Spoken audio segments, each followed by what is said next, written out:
Cade dal tetto del capannone dove sta lavorando e precipita per 10 metri. 49enne operaio ricoverato in gravissime condizioni all'ospedale di Treviso. Il dramma, Crocetta del Montello, indagini sull'incidente. Proseguono i rilievi dei carabinieri per risalire gli autori del grave atto di vandalismo. Opera probabile di giovani al palazzetto dello sport di Vazzola. L'impianto sarà inagibile per altri 10 giorni, sconcerto in paese. Giovani che spesso e volentieri non fanno neppure volontariato, come emerso al Sant'Artemio nel convegno promosso da Volontari Insieme. Gira armato di pistola a Belluno, segnalazioni fanno scattare l'allarme ai carabinieri che lo arrestano. In casa aveva anche le munizioni, in manette un trevigiano ricercato.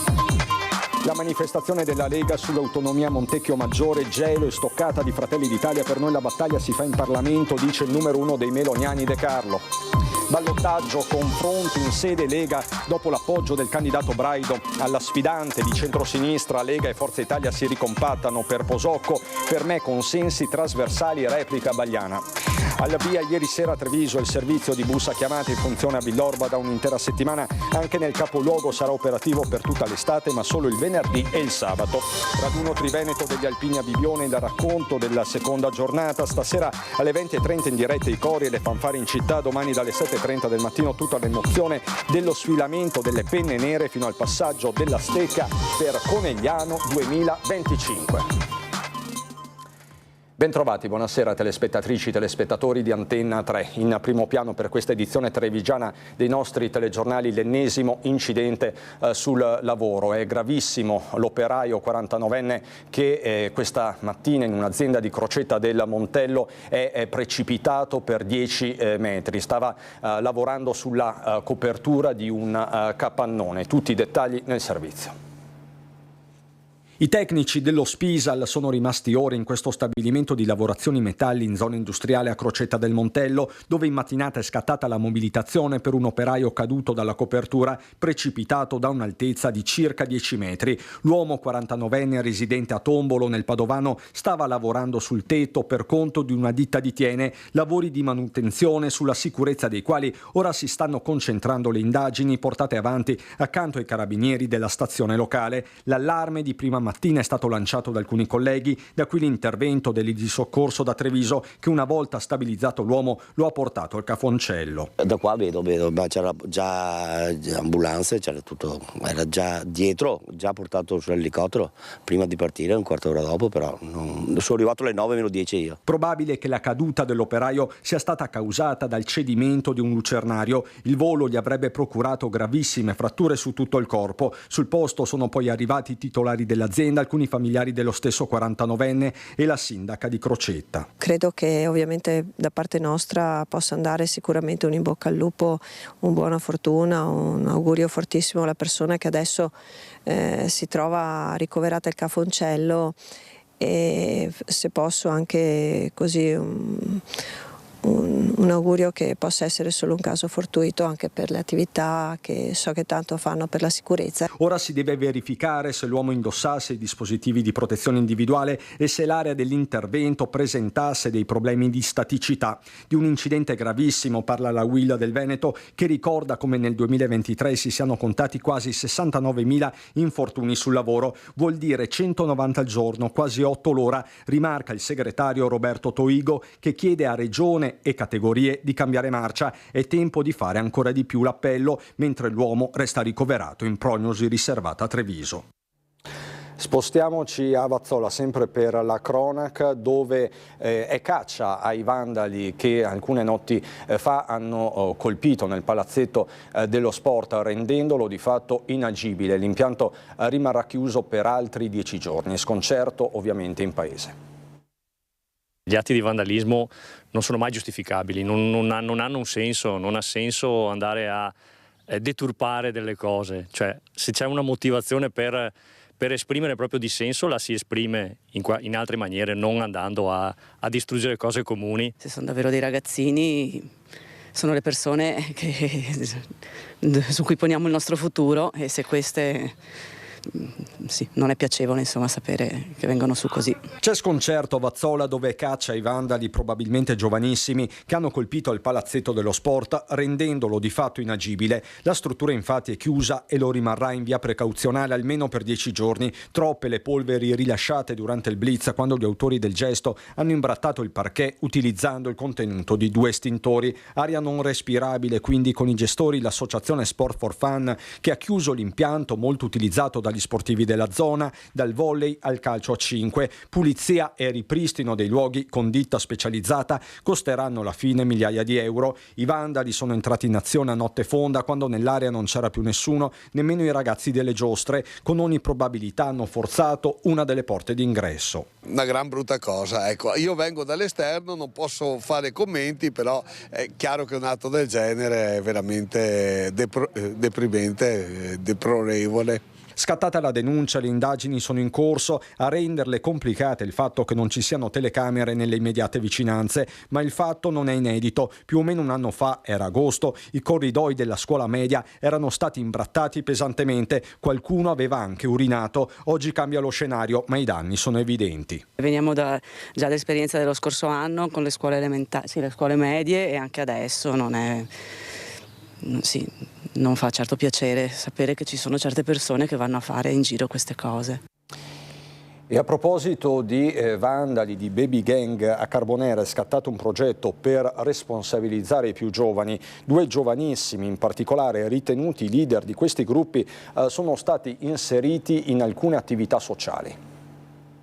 Più tempo per lavorare e meno per girare il territorio, creando problemi. Il comune di Carbonera, dopo i fatti che hanno visto giovanissime le prese con aggressioni, atti vandalici e furti, ha deciso di impegnare i leader di queste baby gang in attività più proficue. Abbiamo avviato con delle famiglie in particolare di ragazzi che erano i protagonisti di questi atti di violenza un progetto educativo lavorativo, proprio perché, visto che questi ragazzi molto spesso non vanno a scuola, devono essere impegnati durante il giorno a fare qualcosa di buono, qualcosa che può essere il lavoro, quindi in qualche modo avvicinarli al senso di responsabilità del lavoro. Insomma, impegnare questi ragazzi durante il giorno facendoli lavorare.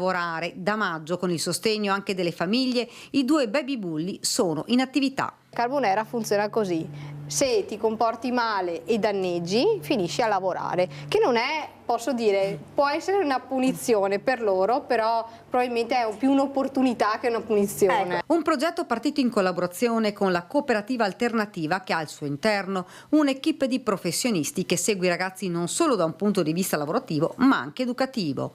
Tanti lavori che realizza la cooperativa. Nel caso di questi ragazzi, avvicinarli comunque all'agricoltura, alla terra, ecco, in qualche modo li fa fare un po' pace anche con se stessi e li rende consapevoli del lavoro che stanno facendo. Un'opportunità, sindaco, fra l'altro, di imparare anche un mestiere. Esatto, ecco, potrebbe essere anche un mestiere per loro. Giovani che spesso e volentieri non fanno neppure volontariato, come è emerso al Sant'Artemio nel convegno promosso da Volontari Insieme. Il ricambio generazionale anche nel terzo settore stenta parecchio. Noi contiamo 9.800 soci volontari attivi, quelli che ogni giorno si muovono per fare qualche cosa, per qualche attività, e sono quasi 90.000 i soci iscritti a Volontari Insieme. Ma in questo piccolo grande esercito di volontari, che a Sant'Artemio ha fatto il punto sul proprio ruolo sociale con gli stati generali del volontariato promossi dall'ODV presieduta da Corò, il ricambio generazionale stenta e i giovani sono ben pochi. Non c'è un grandissimo segnale di ricambio, non c'è segnale di impegno personale che parta dalla volontà singola dei ragazzi, né di seconda generazione né dai nostri ragazzi di generazione solida. È un momento particolare per loro, stanno vivendo qualcosa che probabilmente noi non riusciamo neanche ad immaginare. È una grossa difficoltà, il loro futuro, per loro il futuro rappresenta una difficoltà, e questo lo troviamo nei numeri dei suicidi, delle depressioni, che sempre nella minore età sconvolgono le famiglie. Genitori impreparati, famiglie che si dividono, parrocchie, biblioteche, punti di ritrovo e formazione meno presenti, meno aggreganti di un tempo. Di contro, dice Corò, il mondo del volontariato deve fare un autoesame per comprendere se stia davvero andando nella direzione giusta. Il volontariato deve imparare a camminare con il passo, con i tempi, deve essere capace di seguire i cambiamenti, anzi dovrebbe indurre i cambiamenti. Solo così possiamo intercettare i giovani, lasciando spazio a loro, aprendo le porte delle associazioni e non tenendo stretto all'esperienza solo perché sia qualcosa, un patrimonio personale. Molti i contributi e gli interventi a Sant'Artemio, ma se gran parte del mondo del volontariato va a supporto di anziani e malati, è stato inevitabile il confronto, anche duro, con l'ULSS 2 e il DG Francesco Benazzi e la Regione stessa. Sul tavolo liste d'attesa, servizi spesso lontani, carenza di personale. Una sanità che sta mutando di pelle. Quando si cambia la pelle è chiaro che ci sono dei disallineamenti, chiamiamoli così, tra quello che era prima, che magari funzionava, c'è stato di mezzo il Covid e adesso siamo proiettati in una sanità diversa. La risposta vera sono le case di comunità e gli ospedali di comunità. Su questo la Regione si sta spendendo, le ULSS fanno il massimo. Chiedo veramente alla gente, alle persone, alla comunità di avere un po' di pazienza. Stiamo mettendo un sasso alla volta. A fine 2025 questo sasso sarà completato e saremo dall'altra parte. La pagina politica con la manifestazione sull'autonomia che è stata preannunciata dalla Lega per venerdì a Montecchio Maggiore, lo ha fatto ieri ai nostri microfoni lo stesso segretario della Lega della Veneto Alberto Stefani, ma c'è da registrare il gelo di Fratelli d'Italia, iniziativa legittima, ma per noi la battaglia si fa in Parlamento, dice chiaro e tondo il numero 1 dei meloniani in Veneto Luca De Carlo, e non mancano stoccate all'alleato. Ma ci mancherebbe che la Lega non cavalcasse un suo cavallo di battaglia, però ripeto, conta il voto in Parlamento. Legittimo che il Carroccio scenda in piazza per rivendicare l'autonomia, ma la partita, ricorda il numero 1 dei meloniani, ormai si gioca altrove, in quei palazzi del potere dove la maggioranza è già di centrodestra. Insomma, inutile, fa intendere De Carlo, piantare bandierine politiche, anche perché, se questo è l'intento, il ragionamento può essere ribaltato. Diciamo che i veneti si sono già espressi in maniera chiara nel referendum del 2017. Si aspettano che la politica risponda al referendum, nessuno fino ad oggi l'ha fatto, lo si fa da quando c'è il governo Meloni, a guida Meloni, che a febbraio dell'anno dopo delle elezioni ha portato in Consiglio dei Ministri l'autonomia. Merito di Meloni quindi se il disegno di legge è all'esame della Camera, accanto all'altra partita, quella sul premierato. Una stoccata arriva anche sulla scelta della location della manifestazione leghista, ovvero Montecchio Maggiore. Capisco che la Lega voglia, sottolineare un tema che la caratterizza, che è quello dell'autonomia, lo fa in un contesto, quello di Montecchio, dove c'è un ballottaggio con un proprio candidato. Noi continuiamo a lavorare per l'autonomia come abbiamo sempre fatto. A ciascuno il suo, il messaggio. Al momento nessun invito né autoinvito tra alleati. È una manifestazione della Lega e quindi è giusto che ci vada la Lega. Non è che devono invitare il segretario di Fratelli d'Italia. Stefani non mi ha chiamato, ma insomma alle manifestazioni della Lega è giusto che ci vada la Lega, ci mancherebbe. Noi sull'autonomia differenziata siamo sempre impegnati quando c'è stato bisogno.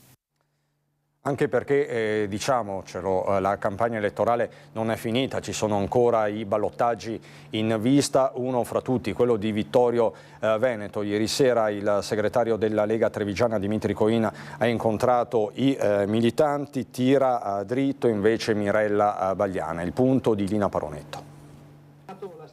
Un confronto schietto, lo definisce il segretario provinciale della Lega, Dimitri Coin, quello avuto coi militanti di Vittorio Veneto dopo l'uscita del candidato sindaco Giovanni Braido, che, escluso dal ballottaggio, ha invitato a votare la rappresentante del centro-sinistra, Mirella Bagliana. Doveroso riportare le cose nel giusto perimetro, commenta Coin dopo il faccia a faccia. La Lega auspica che il candidato di centrodestra, Gianluca Posocco, trovi un ampio consenso nell'elettorato vittoriese. Ma di fronte si è trovata una squadra rammaricata, candidata dice 0 i consiglieri leghisti eletti, con la voglia però di mettersi a disposizione per ricostruire.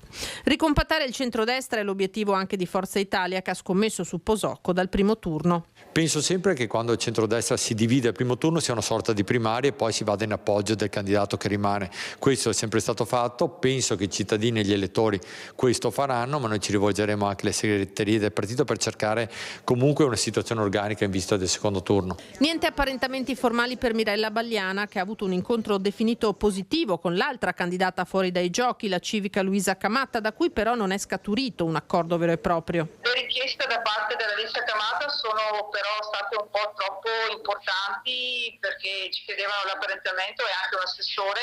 Purtroppo in questo momento non siamo nelle condizioni di fornire questa possibilità, però resta tuttavia aperta sicuramente la strada di una futura collaborazione. L'appoggio di Braido e lo sconquasso causato nel centrodestra fanno inevitabilmente il gioco della candidata di centrosinistra. Penso che la posizione di Braido, che è del tutto personale o rispecchia la sua area politica, sia più che altro una considerazione di stima verso la mia persona. Dall'altra parte continuiamo a vedere insomma un po' di difficoltà per quanto riguarda il centrodestra, ma insomma non entriamo nelle questioni altrui. E dunque Balliana tira dritto e prosegue la sua campagna. Continuiamo a avere molto consenso da parte dei cittadini, ci stiamo impegnando per quanto riguarda il volantinaggio, gli incontri con i cittadini stessi. Oggi eravamo in Valle Pesina a Formeniga e stiamo riscontrando anche sostegno dall'altra parte, dalla controparte, quindi questo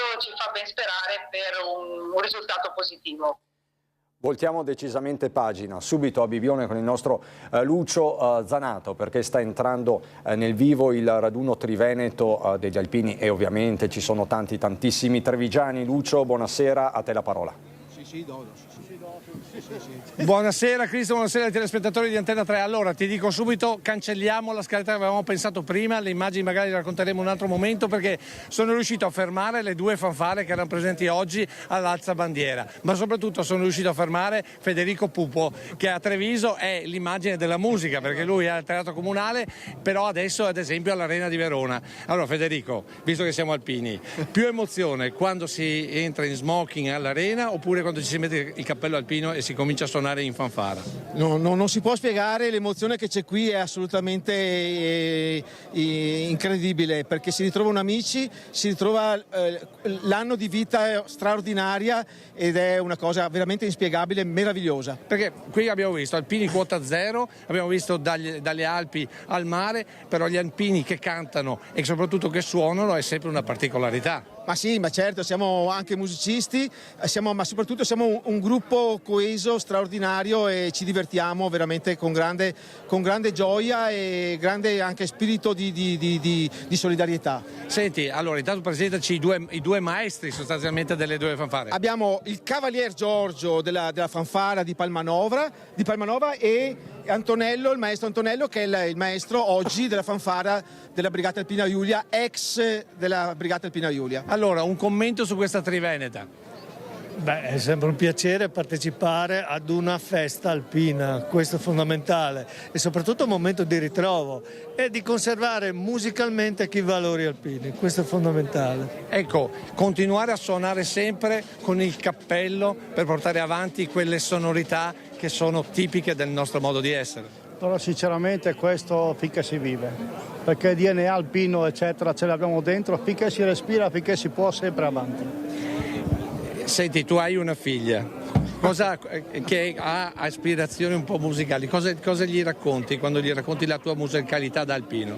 Beh, io gli racconto quello che è successo, lei non capisce molto bene, devo dire, però spero che prima o poi partecipi a una donata e quindi viva questo momento insieme a tutti noi. Questo lo vuoi dire anche a tutti i giovani? Assolutamente, io sono per ripristinare il servizio di leva, anche fosse soltanto per 6 mesi, ma ripristinare un periodo della propria vita dove si deve ubbidire, dove si deve essere disciplinati, dove ci sia solidarietà, dove ci sia assolutamente un'azione comune e dove si impara un po' la vita, insomma. Un po' come quando si suona in fanfara? Ma assolutamente, come quando si è sempre in una comunità dove c'è una responsabilità nei confronti degli altri. Va bene, cosa ci suonate in uscita?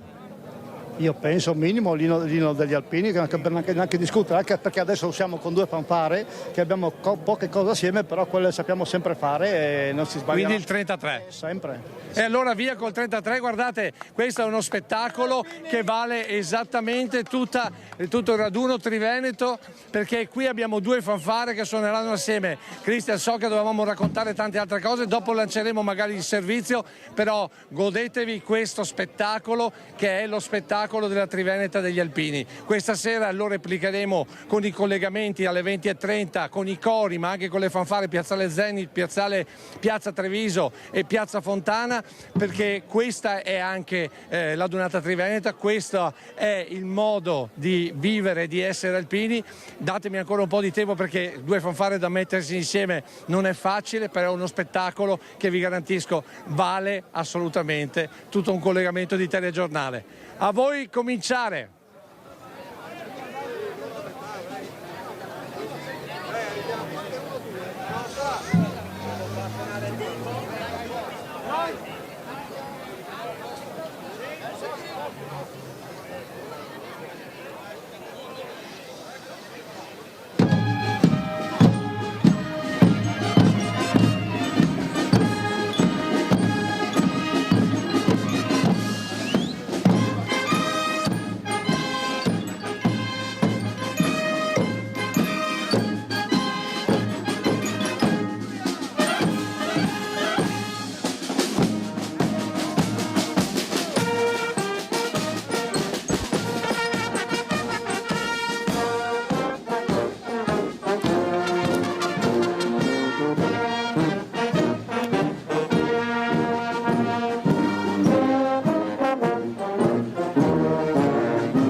Con queste note del 33 io a questo punto, Cristian, ti lascio la linea, però lancio il servizio che abbiamo realizzato ieri sera proprio sugli alpini quota zero, ma anche sulla curiosità dei turisti nel vedere questi uomini con il cappello, con la penna. A te la linea.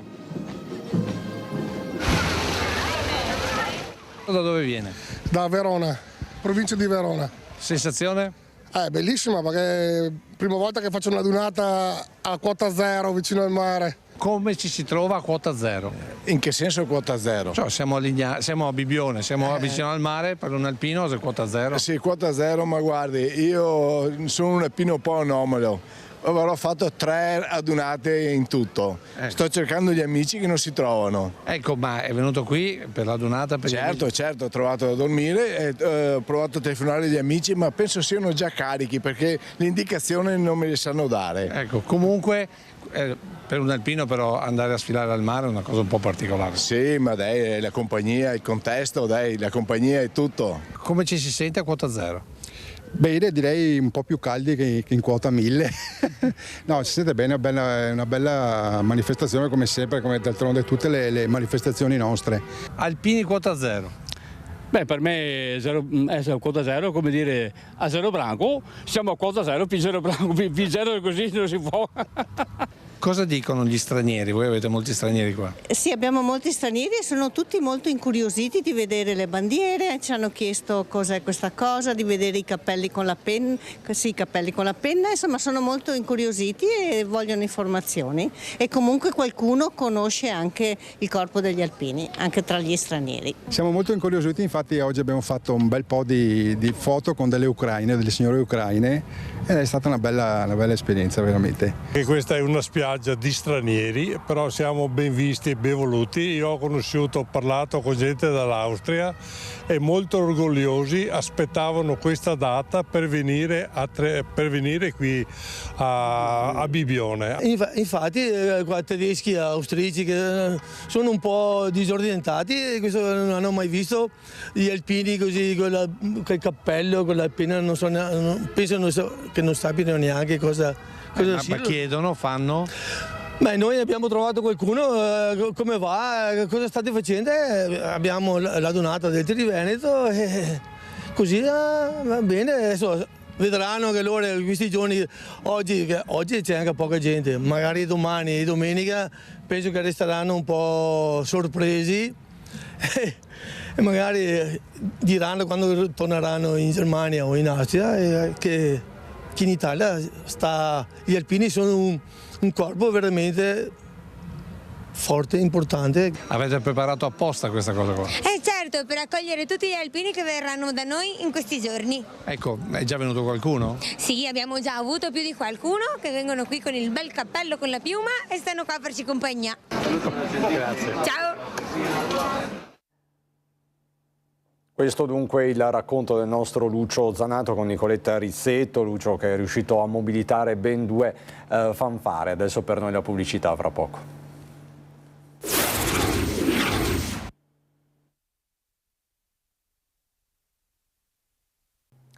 Di nuovo in diretta subito a Treviso, dove ieri sera è entrato in funzione il servizio di bus a chiamata. I numeri sono bassi per il primo giorno a Treviso, ma comunque io credo che pian pianino le cose avranno un impatto diverso da parte della gente, perché è un servizio speciale, dedicato, veloce. Quindi credo che l'utenza possa essere contenta di un servizio di questo tipo. Poco meno di una decina di prenotazioni in un'ora, qualche piccolo intoppo, ma tutto nella norma per l'esordio di un servizio che durerà tutta l'estate e che dà una risposta a una richiesta avanzata da anni: potersi spostare a Treviso in autobus dopo le 20 e fino a mezzanotte, almeno il venerdì e il sabato. Bus a chiamata dunque al via anche nel capoluogo, mentre a Villorba è partito lunedì scorso. È troppo presto per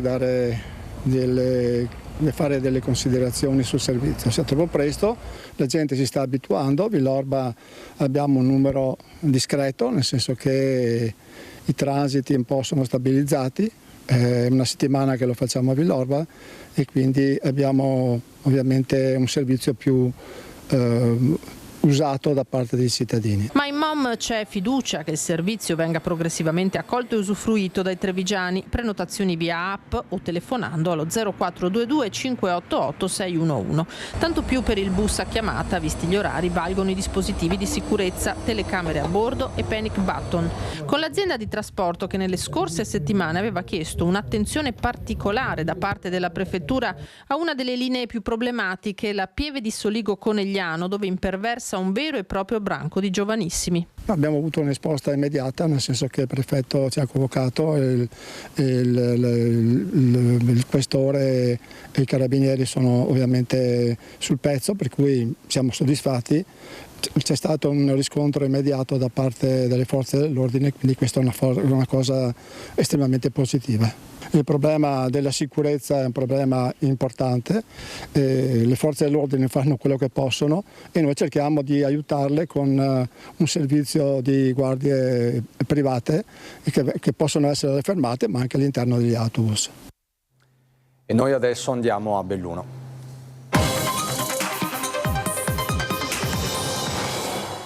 A Belluno, dove un uomo della provincia di Treviso è stato arrestato ieri sera dai carabinieri per porto illegale di armi, pare fosse ricercato e per questo motivo era stata diramata l'allerta a tutte le forze di polizia. I carabinieri del comando provinciale hanno avviato un'imponente attività di ricerca che ha impiegato decine di uomini e di mezzi. L'uomo è stato rintracciato proprio in città, individuata la zona, i militari hanno messo in sicurezza l'area dell'intervento. L'arrestato è stato portato in caserma, con sé aveva l'arma e relative munizioni. I primi accertamenti hanno appurato che la pistola era stata acquistata di recente per uso sportivo, circostanza che non consente il porto al di fuori del luogo di detenzione. L'uomo è stato trasferito al carcere di Baldenic ed è a disposizione dell'autorità giudiziaria per l'interrogatorio di garanzia. Sull'episodio c'è il massimo riservo. Le indagini, assicura il comandante provinciale Enrico Pigozzo, sono in corso. Prima vi abbiamo parlato di bus a chiamata a Treviso, un esordio, a Belluno pare già un'amara realtà. Perché? Perché soprattutto per gli anziani che vivono nei quartieri della città è diventato più difficile muoversi, come ci racconta Tiziana Bolognani. Mi dice che come sta andando questo servizio? Male finché vuole. Hanno soppresso delle corse? Almeno per me. Tante, troppe. E dopo hanno fatto degli orari che almeno mi mantenesse gli orari, invece non li mantiene neanche quei. Lei aspetta Trillo? Sì, signora. Ha prenotato? Sì, però in comune, cioè dove c'è Trillo, mi dicono che devo prendere l'autobus in Piazza Duomo. Di sabato in Piazza Duomo non si prende.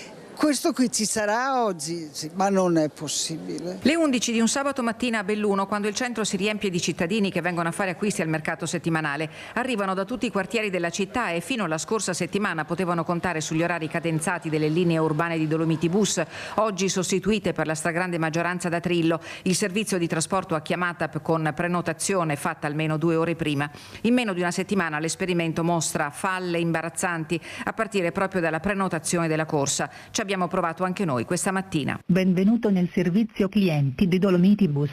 La chiamata sarà gestita da un operatore che risponde dall'Italia. Premere 1 per servizio a chiamata Trillo. La preghiamo di attendere. Ci scusiamo per il protrarsi dell'attesa. Siamo rimasti al telefono per quasi 3 minuti invano. 100 volte che ne prendi e non ti rispondi. Ma come mai? Ma che casino così? Per me anziano non pensa nessuno. È un disservizio autentico, non è un servizio. Costa di più. Non è niente 30 centesimi, ma se fosse un servizio io li pago anche 60, ma non è così che si fa. State controllando gli orari degli Stiamo auto? cercando di capire, perché hanno tolto le corse, la linea verde che era la più frequentata. La linea verde che andava all'emisfero, vero? Sì, sì. Sa forze. 7 e 18, 13 e 18 e basta. Corse tagliate, call center inesistente, pulmino a chiamata disponibile solo se ci si prenota almeno 2 ore prima. Quella della telefonata è una cavolata, perché se io sto male adesso non posso salire perché non ho prenotato 2 ore prima. E poi 2 ore prima è troppo. È troppo 2 ore prima, ma neanche se si prende un taxi. E poi volevo dire, in alcune fermate, in particolare quella davanti al Mendoza, hanno messo questo l'orario con la chiamata Trillo su un pezzo di carta, neanche plastificato, che con le piogge di questi giorni praticamente cioè non c'è attenzione. Non c'è attenzione, non c'è rispetto. A farne le spese sono soprattutto le persone anziane, anche se le proteste arrivano dai più giovani, impossibilitati a muoversi in autobus come prima. Lei deve arrivare? In via Montegrappa. Ce la farà? Ma a piedi e ho male alle gambe. C'è troppa attenzione per il turismo, diciamo, verso le zone turistiche. Per quanto riguarda la città, siamo tornati indietro forse più di 50 anni. Questo è il servizio inchiesta di Tiziana Bolognani con Stefano Bozzi. Voltiamo pagina, è pronta la squadra di speaker che sabato prossimo dalle 14 si alterneranno sul palco del Teatro Comunale di Belluno per l'edizione 2024 del TEDx. Tra i 12 ospiti ci sarà anche Gino Cecchettini, il papà di Giulia, che ha trasformato il suo dolore in azione promuovendo un cambiamento sociale, invitando alla riflessione sulla necessità di combattere la cultura che minaccia la sicurezza delle donne. La partecipazione di Gino Cecchettini a TEDx Belluno perciò diventa un'occasione per condividere la tragica esperienza e stimolare al contempo un dialogo costruttivo sulla violenza di genere. E a proposito di importanti battaglie che vanno oltre i confini cittadini e provinciali, Julian Assange cittadino onorario di Belluno, è l'auspicio del Comitato Belluno per Assange che stamattina ha avviato una raccolta a firme. Sempre Tiziana Bolognani. Stiamo raccogliendo le firme per la cittadinanza onoraria a Julian Assange, per la libertà sua, per la libertà nostra di informazione, di essere informati. In coda al gazebo in Piazza Duomo per sostenere la mozione di iniziativa popolare per il conferimento della cittadinanza onoraria a Julian Assange. 90 giorni di tempo per raccogliere 300 firme e l'obiettivo questa mattina è andato ben oltre le più rosee previsioni. Spontaneamente quasi 150 persone in meno di 4 ore si sono avvicinate al banchetto. È in fila per firmare? Sì. Mi dice che cosa pensa di questa vicenda? Che che effettivamente c'è, come si dice, una forma di propaganda contro questa persona che sicuramente ha detto la verità, e siccome si trova schierata dalla parte opposta dei poteri che stanno a controllare il giornalismo, si trova ora a pagare di aver detto la verità sicuramente. La vicenda è drammaticamente nota. Assange è detenuto da 12 anni, gli ultimi 5 nel carcere di massima sicurezza londinese di Belmarsh, per avere diffuso tramite Wikileaks, di cui è stato cofondatore, montagne di documenti riservati contenenti fra l'altro rivelazioni su crimini di guerra commessi dall'esercito americano in Afghanistan e in Iraq. Ci sembra molto importante portare avanti la causa di Julian Assange, perché non è solo la causa di un uomo che sta vivendo una tragedia e un'ingiustizia molto forte, ma dovrebbe essere la causa di tutti noi. In molti comuni italiani sono nati comitati spontanei con l'obiettivo di conferire ad Assange la cittadinanza onoraria, che è diventata realtà. Ad Imola lo scorso 24 maggio la cerimonia ufficiale, quasi in contemporanea al via libera al nuovo processo di appello contro l'estradizione del giornalista oltreoceano dopo la pronuncia dell'Alta Corte di Londra. Lei ha firmato convintamente? Convintamente proprio, mi sembra anche giusto. Lei pensa che la libertà di informazione, la libertà di stampa sia a rischio in questo momento storico? Sicuramente è controllata dai poteri politici forti. In questo periodo c'è un problema con la libertà di stampa anche nei paesi cosiddetti liberi, e infatti la storia di Julian lo testimonia. Lui rischia 175 anni di carcere nel caso venisse estradato negli Stati Uniti, ed è comunque in carcere da 12 anni per aver fatto quello che si doveva fare secondo noi, cioè dire la verità. All'iniziativa del Comitato Belluno per Assange, che sarà replicata anche il 22 e 29 giugno, collaborano Libera Belluno e Pace e Disarmo. Questa mattina i bellunesi hanno firmato convintamente. Al Comitato il sostegno del gruppo Insieme per Belluno Bene Comune, pronto a presentare un ordine del giorno. Da Belluno e Treviso non ho ulteriori aggiornamenti, solo il tempo di ricordarvi, il piacere di ricordarvi che fra pochissimo alle 20:30 ritorneremo in diretta da Bibbione per raccontarvi la Sera degli Alpini in questo raduno Triveneto 2024. Quindi a partire dalle 20:30 la diretta con i cori e le fanfare in città. Già ne abbiamo avuto un assaggio con Lucio Zanato e poi ritorneremo in diretta domani mattina per una vera e propria maratona per lo sfidamento a partire dalle 7:30, quindi duplice appuntamento, fra poco alle 20:30 e domani mattina alle 7:30. È tutto da Belluno e Treviso, grazie davvero per l'attenzione. Subito dopo la sigla c'è il meteo, buona serata.